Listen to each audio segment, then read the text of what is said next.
حضرت داؤد علیہ السلام کی قوم کے 70,000 آدمی عقبہ کے پاس سمندر کے کنارے ایلا نامی گاؤں میں رہتے تھے، اور یہ لوگ بڑی فراخی اور خوشحالی کی زندگی بسر کرتے تھے۔ اللہ تعالیٰ نے ان لوگوں کا اس طرح امتحان لیا کہ ہفتے کے دن مچھلی کا شکار ان لوگوں پر حرام فرما دیا اور ہفتے کے باقی دنوں میں شکار حلال فرما دیا، مگر اس طرح ان لوگوں کو آزمائش میں مبتلا فرما دیا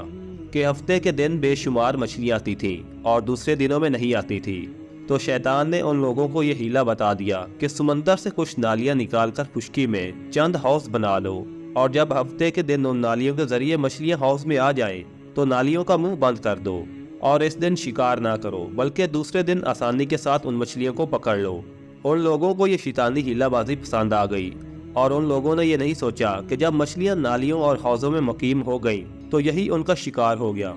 اور ہفتے ہی کے دن شکار نہ کرنا قرار پایا تھا جو ان کے لیے حرام تھا۔ اس موقع پر ان یہودیوں کے 3 گروہ ہو گئے۔ کچھ لوگ ایسے تھے جو شکار کے شیطانی ہیلے سے منع کرتے رہے اور ناراض و بیزار ہو کر شکار سے باز رہے، اور کچھ لوگ اس کام کو دل سے برا جان کر خاموش رہے، لیکن دوسروں کو منع نہ کرتے تھے بلکہ منع کرنے والوں سے یہ کہتے تھے کہ تم لوگ ایسی قوم کو کیوں نصیحت کرتے ہو جنہیں اللہ تعالیٰ ہلاک کرنے والا یا سخت سزا دینے والا ہے۔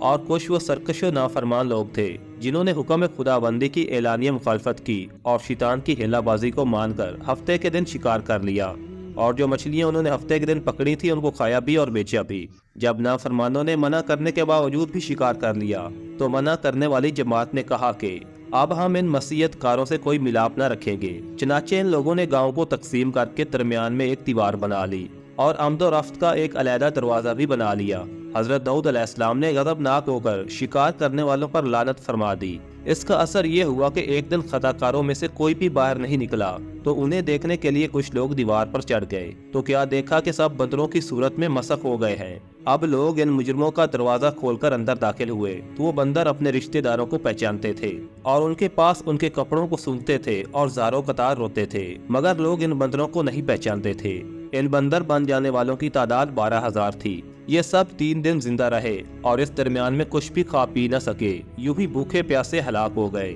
شکار سے منع کرنے والوں کا گروہ ہلاکت سے محفوظ رہا۔ اس واقعہ کا اجمالی بیان سورہ بقرہ کی اس آیت میں ہے کہ اور بے شک ضرور تمہیں معلوم ہے کہ تم کے وہ جنہوں نے ہفتہ میں سرکشی کی تو ہم نے ان سے فرمایا کہ ہو جاؤ بندر دھتکارے ہوئے۔